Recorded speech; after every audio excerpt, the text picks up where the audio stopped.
What if I told you that mastering just a few simple principles could radically improve your relationships, skyrocket your influence, and even transform your career? Here's the kicker.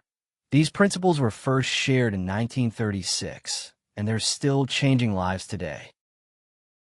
Introduction.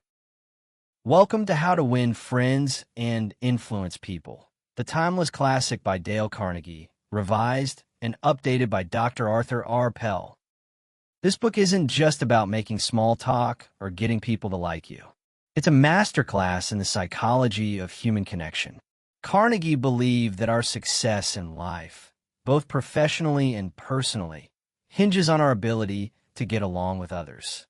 This book has helped millions, from U.S. presidents to everyday folks, become better communicators, listeners, leaders, and friends.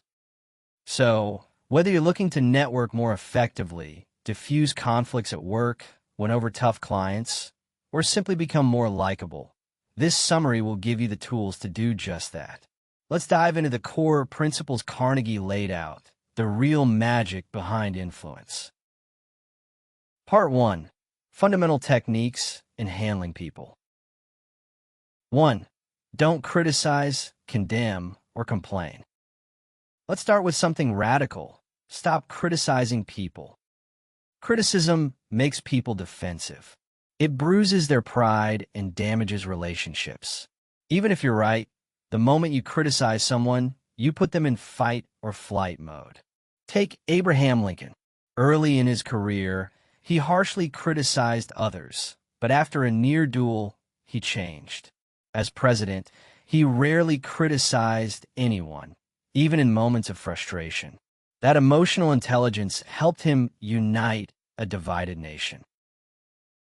2. Give honest and sincere appreciation. People crave appreciation, not flattery, not manipulation, but genuine, heartfelt recognition. Carnegie shares the story of Charles Schwab, not the investor, but the steel magnate. Schwab was beloved by workers because he constantly found reasons to praise. He made people feel important. A sincere compliment can light someone up. It makes them feel seen. That energy builds trust. 3. Arouse in the other person an eager want. People don't care about your desires. They care about theirs. If you want someone to do something, show them how it benefits them. Sell the benefit, not the feature. Don't say, I need this report by 5. Say, getting this done today will help us hit the target and make your department shine. Think of it like fishing. You don't bait the hook with what you like. You use what the fish wants. Part 2. 6 ways to make people like you. 1. Become genuinely interested in other people. Everyone has a story. When you show genuine curiosity, people open up. Talk less about yourself. Ask more about them. Dale Carnegie tells the story of a man who said almost nothing during a dinner party, but asked sincere questions, and the other guests later called him a brilliant conversationalist. 2. Smile. It sounds simple because it is, but don't underestimate the power of a smile. A smile says, I'm glad to see you. You matter. It's the universal sign of warmth and acceptance. Even on the phone, your tone changes when you smile. It's contagious. It melts tension and invites openness. 3. Remember that a person's name is, to that person, the sweetest sound in any language. Names are personal. Remembering someone's name shows they matter to you. Carnegie tells a story about a manager who remembered hundreds of employees' names and birthdays, and how that built fierce loyalty. 4. Be a good listener. Encourage others to talk about themselves. People love to talk about themselves. Let them. Good listeners are rare, which makes them magnetic. When someone feels heard, they feel respected. That creates a bond. 5. Talk in terms of the other person's interests. Break time equals 0. 5S / if someone loves gardening, talk about their plants. If they're into jazz, bring up Miles Davis. Meet people where their passions live. It's not about manipulation. It's about connection.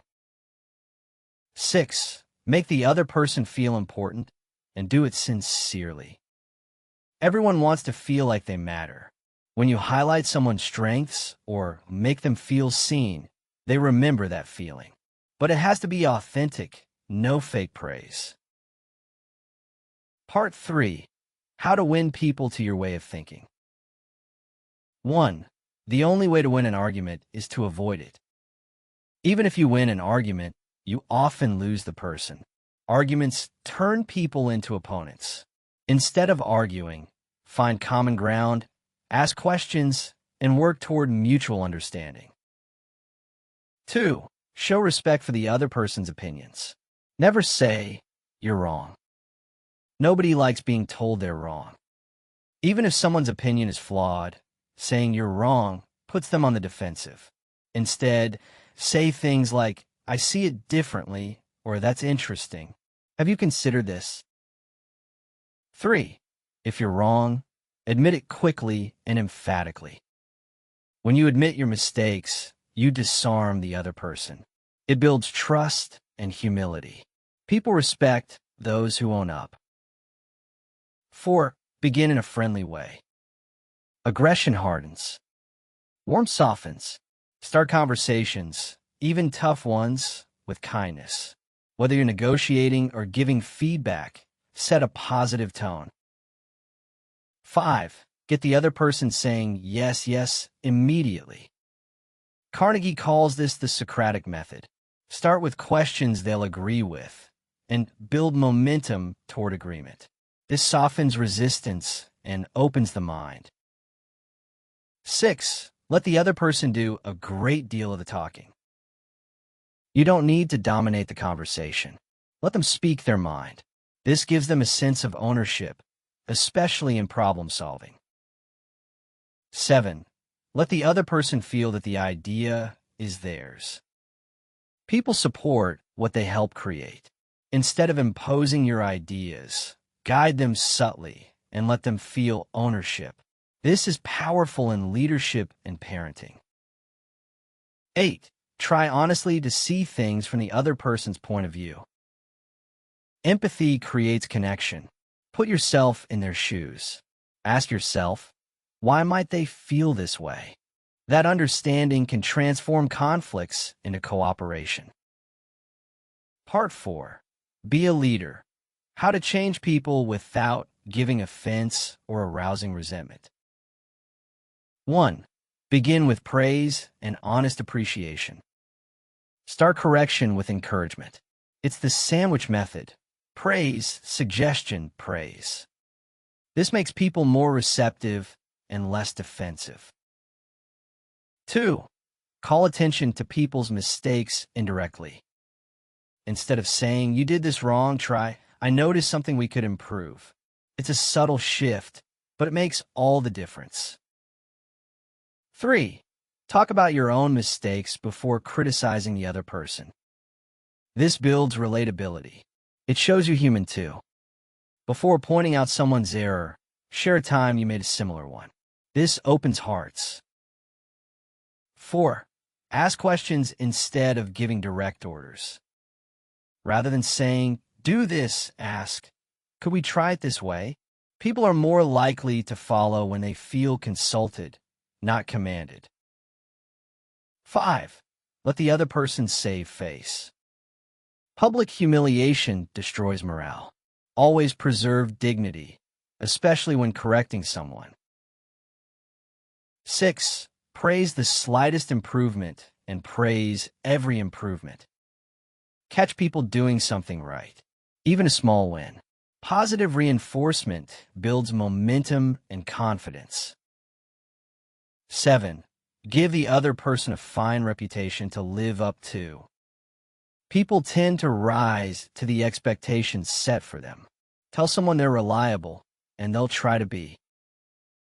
8. Use encouragement. Make the faults seem easy to correct. Don't make the problem feel like a mountain. Say, "With a bit of effort, you'll master this."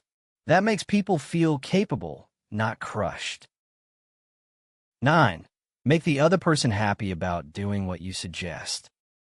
And on a positive note, make your suggestions feel like opportunities, not obligations.